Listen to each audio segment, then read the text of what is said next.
Grace and peace to you in the name of the one who creates and redeems and sustains us.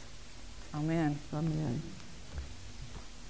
It hasn't been too long since we heard this same gospel reading from Mark. In fact, it was on February 28th this year, the second Sunday in Lent. I know that because I preached on Zoom that Sunday.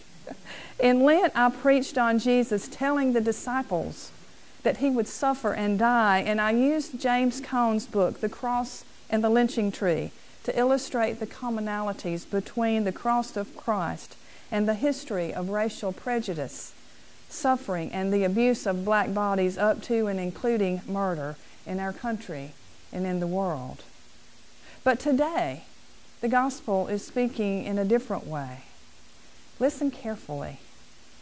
Jesus said, "If any want to become my followers, let them deny themselves and take up their cross and follow me.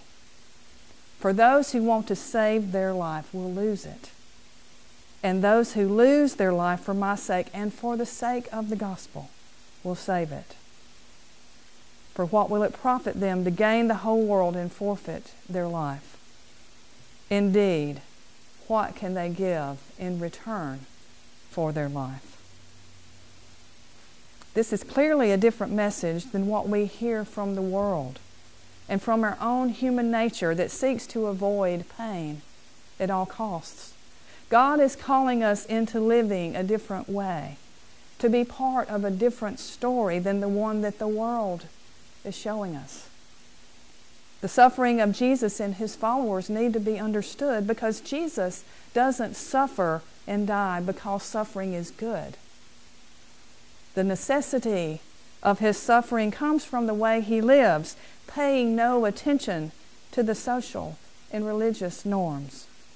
He constantly reaches out to the unclean, to the shunned, to the marginalized. Mark has already described this suffering in the story of John the Baptist's death in chapter 6. John is arrested and murdered because he goes against those in power. The suffering that results from advancing God's kingdom is very different from promoting suffering for its own sake. But Jesus is clear. If we are to follow him, we are to deny ourselves, give up all claims on our own life. Our lives no longer belong to us, but to him. As disciples, we are to give ourselves in service of others, to move from self-centeredness to God-centeredness. At the end of our service today, we will pray together the general thanksgiving, where we ask for awareness of God's mercy, to show forth God's praise not only with our lips, but in our lives by giving up ourselves to God's service and by walking in holiness and righteousness all our days. There is no part of life that a decision to follow Christ does not touch. The cross Jesus invites us to take up doesn't represent the burdens that life imposes from outside, but the uncomfortable, liberating action voluntarily taken for others. I'm taking a class this semester with one of my favorite professors, the Reverend Dr. Robert McSwain. The class is called Saints, Holiness, and Altruism. Dr. McSwain is in the process of writing a book entitled Saints as Evidence for God. He says that we can't really prove the existence of God, but there are reasons to believe.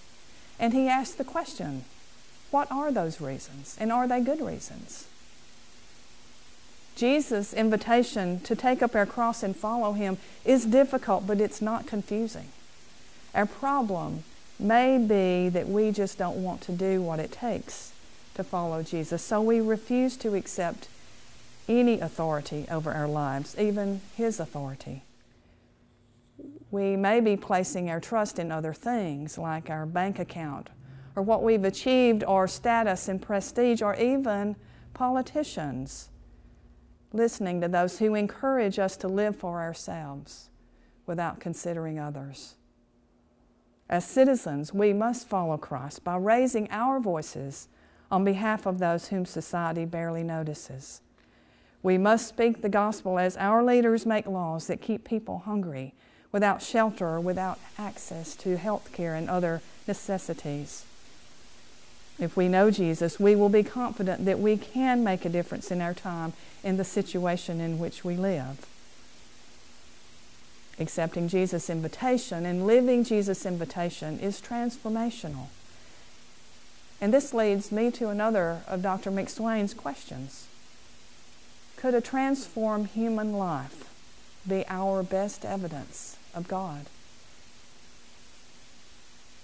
It doesn't take a big philosophical argument to understand that there are those rare and remarkable people that we call saints. Not just the famous saints that everyone has heard of, but people we might actually know. People who somehow make belief in God possible. It's in our hymn book, number 293. I sing a song of the saints of God. There are hundreds and thousands still. The world is bright with the joyous saints who love to do Jesus' will. There are those who, following Jesus' example, point us to God and God's love by living for others, by speaking of God with their very lives, living at a higher level of holiness and love and selflessness. While hard evidence of God is ambiguous and difficult to agree on, there is a good likelihood that someone we actually know or come in contact with is one of these people. Everyday folks who have internalized this quality of discipleship, that in the critical moment they know just what to do. There's Arlen Williams, the 46-year-old bank examiner who survived the initial crash of Air Florida Flight 90 on January 13, 1982 in Washington, D.C. After handing out life preservers to the other 5 survivors. Clinging to wreckage in icy waters, he drowned before the rescue helicopter could get to him.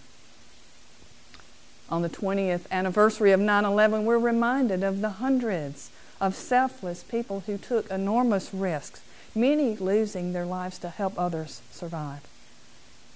Then there's the 4 World War II chaplains on the USS Dorchester who, when their ship was torpedoed by a German U-boat, gave up their life preservers to save 4 soldiers who would have not survived otherwise.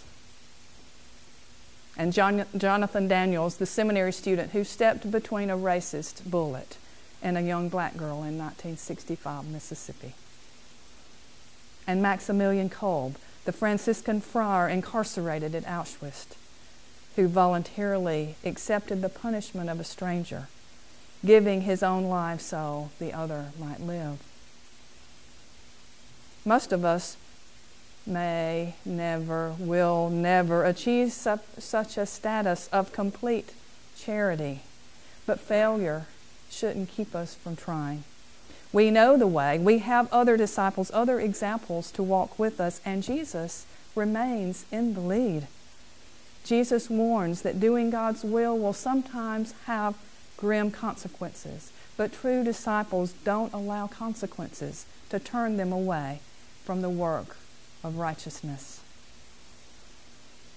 The former Archbishop of Canterbury, Rowan Williams, says that God reveals God's self through human lives. Not all who have understood Jesus' invitation are superheroes or victims. My husband still talks of Mrs. Chadwick, someone he knew as a child who devoted her life to raising children in need of a home. For me, it was Mr. Moultrie, whose wife was incapacitated by a neurological disease at a young age, and he quietly, steadily, and faithfully tended to her for the rest of her life. We all might know of someone, a youth, whose civil disobedience out of a sense of moral integrity led to prison or exile to another country. These are among countless thousands who, through the centuries and in many contexts, have lived their lives in accordance with Jesus' invitation. If we believe that God is active and Jesus is alive in the world, then the question is not whether to confess Jesus as the Messiah as Peter did. That's the easy part. It's easy to say, yes, Jesus is Messiah. The question becomes, how do we align our expectations with God's? Jesus tells us that discipleship is worth the cost because we will discover life that is more valuable than the cost. Jesus tells us that we are not to be ashamed of being His disciple. Jesus tells us not to be fearful of doing what is right or good or true. Jesus tells us in losing our lives, we will gain life that is priceless and permanent. Jesus says, be not afraid. Don't turn from suffering. Embrace it. Follow me, and I will show you the way. Thanks be to God.